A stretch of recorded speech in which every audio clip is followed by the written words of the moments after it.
Hello and welcome दोस्तों, मैं हूं अमिश और आप देख रहे हैं अमिश टेक्सुल। हो सकता है कि ये वीडियो इस साल की मेरी आखिरी वीडियो हो। तो यहाँ पर दोस्तों मैं बात करने वाला हूँ कि आप किस तरह से इस तरह के एम्पलीफायर के दोनों ही चैनल पर, देखो बीच वाले चैनल पर तो आपको आपका बेस वाला साउंड आता ही है, लेकिन इन दोनों चैनल्स पर जो साइड में स्पीकर्स लगे होते हैं, क्या इन चैनल्स पर भी बेस साउंड इफेक्ट को लाया जा सकता है, लो फ्रीक्वेंसी की साउंड को लाया जा सकता है, क्या यह संभव है? तो आज की इस वीडियो में हम लोग यही जानने वाले हैं। तो चलिए फिर देख लेते हैं कि किस तरह से हम इस पूरे काम को अंजाम देने वाले हैं। वैसे मेरे आज बाल थोड़े से हो गए हैं छोटे कि मैं काफ़ी दिनों से एक कैप को लगा रहा था जो कि यहाँ रखा हुआ है, तो उस कैप को मैंने अब उतार दिया क्योंकि मैं इस बीच हुआ था थोड़ा सा टकला मतलब टकला।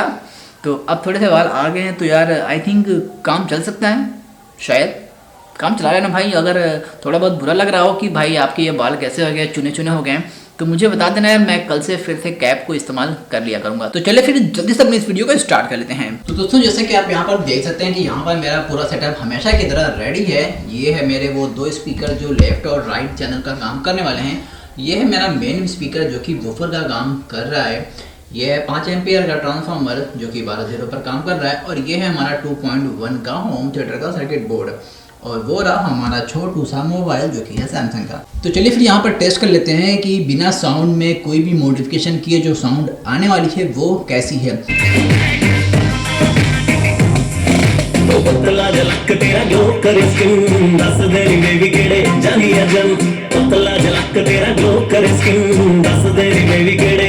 तो ये थी साउंड जो कि अभी बोर्ड में कोई भी मॉडिफिकेशन नहीं हुआ है। तो चलिए फिर जान लेते हैं कि किस तरह से अपने बोर्ड को आप मॉडिफाई करेंगे कि आपको लेफ्ट और राइट दोनों ही स्पीकर पर वूफर वाला इफेक्ट मिलने लग जाएगा। तो जैसा कि आप सभी को देखने से ही मालूम पड़ रहा है कि यहाँ पर टोटल 3 ट्रांजिस्टर यूज किए गए हैं, जिसमें से 2 ट्रांजिस्टर आपको लेफ्ट और राइट वाले स्पीकर के लिए होता है, और एक ट्रांजिस्टर जो कि यहाँ पर सिंगल पड़ा है, वहाँ पर बगल में वूफर भी लिखा हुआ है।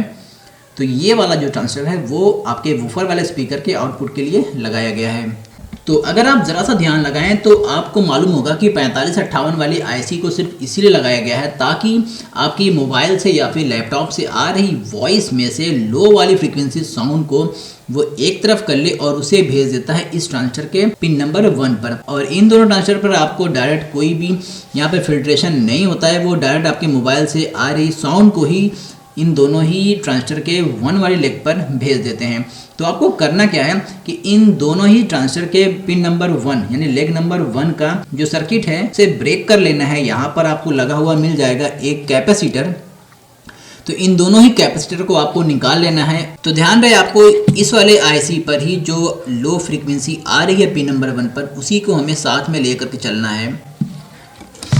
तो यहाँ पर अगर आप ध्यान से देखें तो 1 2 3 4 5 ऐसे करके यहाँ पर पिन इसकी लगी हुई है।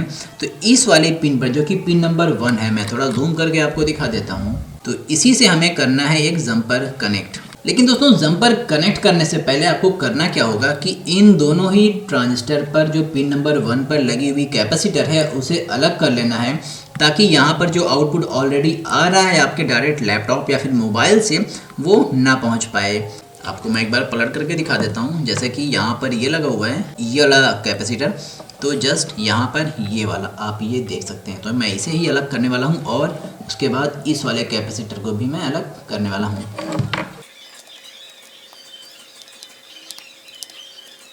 तो एक कैपेसिटर हमारा हो गया है बाहर। अब इसके बाद दूसरा कैपेसिटर भी हमें यहीं पर निकाल लेना है जो कि यहाँ पर लगा हुआ है।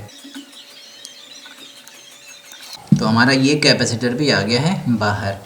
और अब इस तरह के एक जंपर वायर को लेना है और हमारे वूफर वाले जो ट्रांजिस्टर है, इस वाले ट्रांजिस्टर का जो यहाँ पर लगा हुआ है, इसकी फर्स्ट नंबर लेग पर हमें कनेक्ट कर लेना है इस वायर को जो कि है जंपर वायर। तो फर्स्ट लेग आपको यहाँ पर देखने को मिल जाती है। अगर आपको प्रॉब्लम हो रही होगी समझने में कि आपके 20-30 नंबर की ट्रांजिस्टर वाली आईसी में या फिर ट्रांजिस्टर में कौन सा फर्स्ट लेग है, तो वो आप गूगल पे सर्च कर सकते हैं, आपको आसानी से कोई भी डायग्राम मिल जाएगा।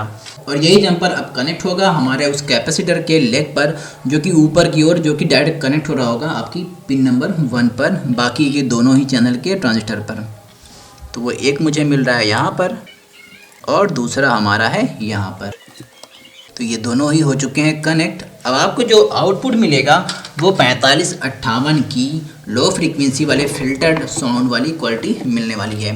तो जैसा कि आप देख सकते हैं कि हमारा जो कैपेसिटर है वो हो गया है बाहर, और अभी मैं आपको बोर्ड में भी दिखा देता हूँ कि वो जगह हो चुकी है खाली। एक कैपेसिटर यहाँ पर लगा था और एक कैपेसिटर हमारा यहाँ पर लगा हुआ था।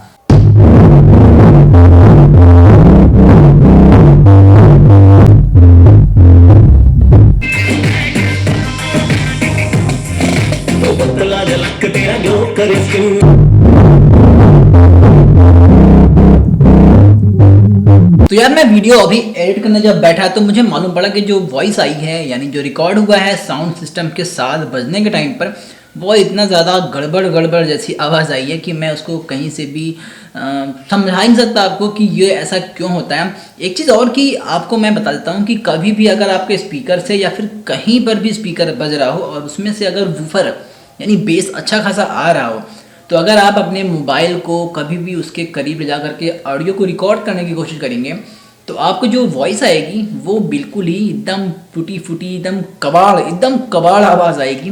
तो वही मेरे साथ हमेशा होते आया है कि जो बेस निकलता है उस बेस के साथ जो एयर में जो वाइब्रेशन होता है ना, वो वाइब्रेशन जब माइक पर पड़ता है तो उसकी फ्रीक्वेंसी यानी माइक की औकात से बाहर निकल जाता है, जिसकी वजह से जो आवाज़ होती है वो पूरी तरह फट जाती है।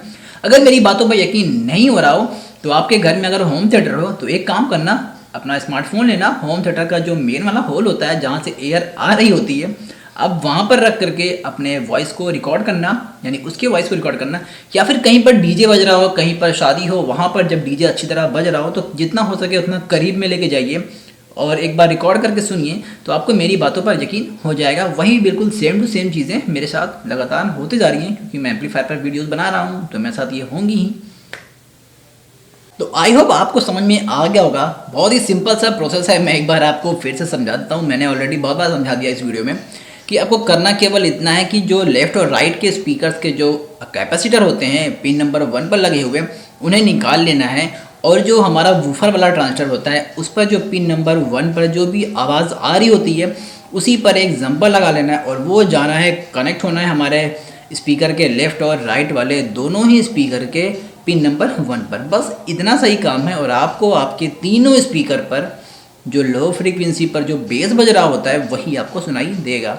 ध्यान रहे कि आपको यहाँ पर कोई भी साउंड यानी वॉइस सुनाई नहीं देगी। तो दोस्तों, आपको मेरी ये वाली वीडियो कैसे लगी और मेरा ये आइडिया कैसा लगा, जल्दी से यार नीचे कमेंट में बता देना। वीडियो अच्छी लग गई तो लाइक ज़रूर कर देना, और साथ ही साथ मेरे इस चैनल को सब्सक्राइब करके बेल आइकन प्रेस कर लेना, ताकि जैसे मैं कोई नई वाली वीडियो अपलोड किया करूँगा आपको उसकी नोटिफिकेशन सबसे पहले मिल जाएगी। वैसे यार कमेंट करके बता देना भाई, मुझे पता है मैं अच्छा नहीं लग रहा हूँ, लेकिन फिर भी क्या करूँ, कुदरत है। चलिए फिर मिलते हैं किसी और में, तब तक के लिए बाय बाय।